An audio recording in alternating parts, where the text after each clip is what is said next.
बोलिए बोलिए। मैं सिर्फ ये कहना चाहती हूँ यहाँ पर कि भारत विरोधी ताकतों से कैसे निपटना है, इसके बारे में पूरी क्लैरिटी चाहिए देश में, पूरी क्लैरिटी सरकार में चाहिए। लेकिन सरकार में क्लैरिटी नहीं दिखती है। हमारे राजदूत वहां पहुंच जाता है, हक्कानी नेटवर्क के लोग वहां बैठे हुए, हम क्या कर रहे हैं? अमेरिका ने 125 देशों के साथ एक वक्तव्य निकाला, उसमें भारत नहीं था। एक्सटेंडेड ट्रोइका में हम नहीं है रशिया के साथ।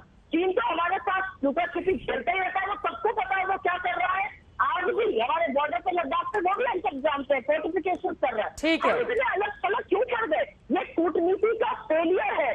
और यूएनएससी की, मैं 5 सेकंड में एक बात कहूंगी, यूएनएससी की अध्यक्षता भारत ने करी, ये गर्व की बात है। लेकिन उसी यूएनएससी की अध्यक्षता में चीन की आपत्ति पर तालिबान का संगठन, टेरर संगठन से नाम क्यों हटा दिया गया भारत से? 16 को डाला गया, 27 अगस्त को हटा दिया गया क्योंकि चीन ने आपत्ति करी। ठीक है, कौन सी अध्यक्षता करी? ठीक है, ब्रिक्स में रहते हैं। ठीक है, महत्वपूर्ण बात है आपने 2016 के मुकाबले सुधांशु जी, लेकिन इस बार की परिस्थितियां तो अलग है ना, और हिंदुस्तान अध्यक्षता कर रहा है, इस वजह से उम्मीदें कहीं ज्यादा बढ़ जाती हैं, क्योंकि हमारा एक एक कदम उसके संकेत और संदेश बहुत दूर तक लग जाएंगे।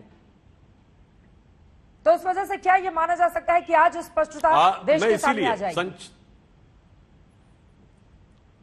नहीं, संक्षेप में बहुत हमारी स्पष्टता बिल्कुल साफ है कि हमने कोई ऑफिशियल बायलैटरल डायलॉग नहीं किया, और तो छोड़िए, हमने ना हुर्रियत से बात की ना बात करने दिया।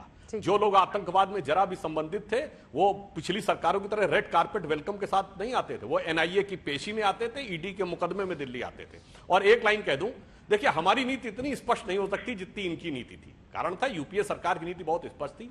बैरक ओबामा ने अपनी किताब द प्रॉमिस्ड लैंड में लिखा है कि 26/11 के बाद, 26/11 के बाद इसलिए यूपीए सरकार ने पाकिस्तान पर कड़ी कार्रवाई करने की नहीं सोची कि उससे भाजपा को राजनीतिक लाभ होगा। इतनी स्पष्ट नीति इन्हीं की हो सकती है, हमारी नहीं। और अगर इनको आपत्ति है तो ओबामा जी पे जाके मुकदमा करिए ना। सर, राष्ट्रीय सुरक्षा जैसे मुद्दों पर कभी भी भ्रमित करने वाली बातें नहीं करनी चाहिए, मेरा ये मानना है। मैं बिना बहस के सिर्फ आपसे एक सवाल पूछना चाहती हूँ। आपकी नीति बड़ी स्पष्ट है, तो क्यों आपके राजदूत गए तालिबान से मिलने? क्यों आपने दोहा में तालिबान से बातचीत करी? आप बताइए मुझे इस बात का जवाब दे सकते हैं? आप नहीं दे सकते हैं जवाब। अगर आपकी नीति इतनी स्पष्ट है तो यूएनएससी की अध्यक्षता में तालिबान का टेरर संगठन से नाम कैसे हट गया? आप दे सकते हैं इस चीज का जवाब? चीन की आपत्ति पर आप क्यों झुक गए? आप दे सकते हैं इस बात का जवाब कि अमेरिका की 125 देशों की लिस्ट में हम क्यों नहीं थे? रशिया के ट्रोइका में अफगानिस्तान और पाकिस्तान को बनाया गया, हम क्यों नहीं थे? स्पष्टता की बात आप करते हैं, हमारे सामरिक हितों की रक्षा ही नहीं हो रही है। ठीक है, अब थोड़ा आगे बढ़ते हुए उन्होंने बहुत सारे सवाल एक साथ पूछ लिए। सुधांशु जी, अगर आवाज मिल पा रही हो, उन्होंने कहा है कि चूंकि अंतर्राष्ट्रीय दबाव के आगे हिंदुस्तान झुक गया और अपने हितों के साथ वो कॉम्प्रोमाइज कर रहा है।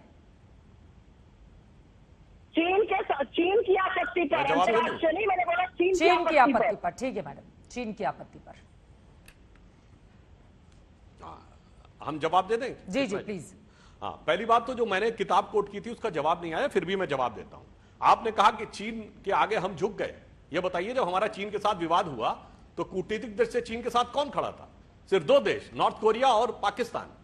इससे पहले जब विवाद होता था कश्मीर का लेकर तो लगभग पूरी दुनिया हमारे खिलाफ खड़ी होती थी के जमाने में। दूसरी बात, आप याद करिए, मिसाइल टेक्नोलॉजी कंट्रोल रिजीम में हम आए, चाइना रोक पाया क्या?